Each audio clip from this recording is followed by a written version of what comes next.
Hi, it's Watercolor with Wendy. Today I'm going to start a 4 or 5 part series of videos talking about a project from beginning to end. A lot of times people ask me when they see some of my artwork, how long did that take and where did you get your ideas? So this project has been coming for a while, formulating in my mind, and it started with an obsession with this guy. And it's kind of like when you have a song in your head you can't get rid of, and they say, well, go listen to it and sing it and it'll go away. So I thought, well, I'm going to study this guy who's had such a big influence on my life. He's ruined my livelihood. He's made my life in danger. So I'm studying some different photographs of him as a portrait artist. So I started with this one, kind of got the feel of his something about him. And then I tried this one, trying to emphasize the eyes and what might be inside of that head. And then this one, sort of the arrogant pose. And that was sort of a preliminary to lead up to a project I'm thinking of doing, which is going to be a conglomeration of kind of a caricature. I'm going to do his head on a body, which is a king, and put a crown on his head and have some designs in the background. So here's where I'm getting some of my ideas. So this is the face I'm going to use. I think it's particularly interesting that this is the face he made when looking at this little girl and hating her. So he looks very disgruntled, and I think one of the things I'm discovering is that he's never happy. So I'm going to use that. And then I'm inspired by my favorite artist, Kehinde Wiley, who did the Obama portrait, because this is a sort of a joke in my mind. I'm making the presidential portrait. And this is the portrait by Kehinde Wiley of Barack Obama.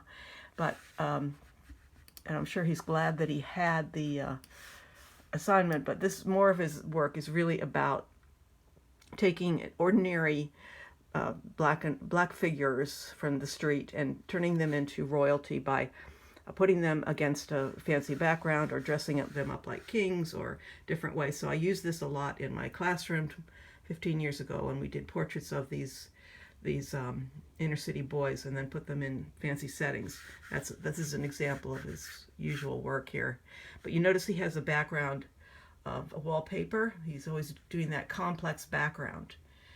And so I thought of doing a design. Now, one idea that came to me was from my grandfather.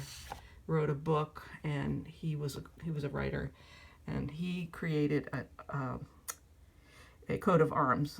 He was a humor writer, and is a joke because he had 12 children, and he's putting in the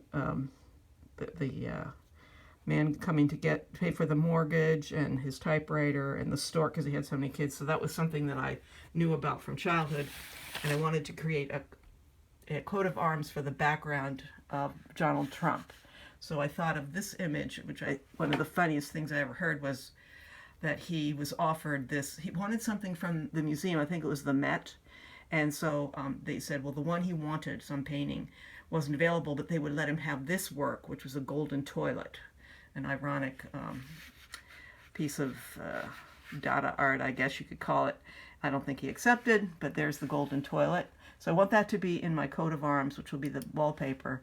Here's an example of William Morris Wallpaper, who he commercialized this idea of the royal wallpaper, and was very popular in the 1920s, 30s. And I'm going to look at some of this for inspiration for shapes. And then I thought I might incorporate this hamburger in part of the design of the wallpaper. Now, should I include the flag? Well, I think I will include the flag as an upside down flag, which is a sign of distress. Okay, and then I might include this cross, as sort of a joke on when you have the swords crossed in different coats of arms. This will be his Gulf. And then, so I found this picture of Prince Charles, which I like the casual pose, which I'm going to copy. So it'll be Donald Trump's head on this kind of casual pose. I like all the armor. So I might zero in on these armors and make them symbolic things from the Trump world. And then found this picture of a crown I'm going to put on the top.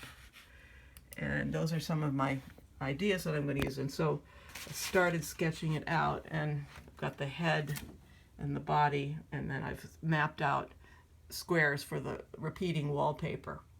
So this is a complex project. It's going to take a while. I made the hands a little smaller. I thought that was funny. And I made the head too big for the body, sort of like a caricature. And I'm keeping that grumpy face that I think exemplifies. So even if he's king, he's still not happy, kind of thing. Like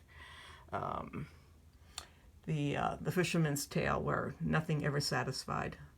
But it's just the idea of you can never be satisfied if you have this attitude of more, more, more, more, more for me. So I sketched out these, and I've got a lot of different parts of the project that I can work on depending on my mood. And so today I usually try to get the most important and difficult part done first. So I'll probably work on the face first, because if I get that right, then the rest can suffer a few mistakes. It wouldn't matter if I did the wallpaper a little crooked or something. But I got to get that face. So I'll work on that today, early in the day, because I work better when I'm fresh. And then other times when I'm more tired, I might work on the repetitive wallpaper. And so this will be a big project, which I'm going to keep you abreast of while I work on it. So that's it for today.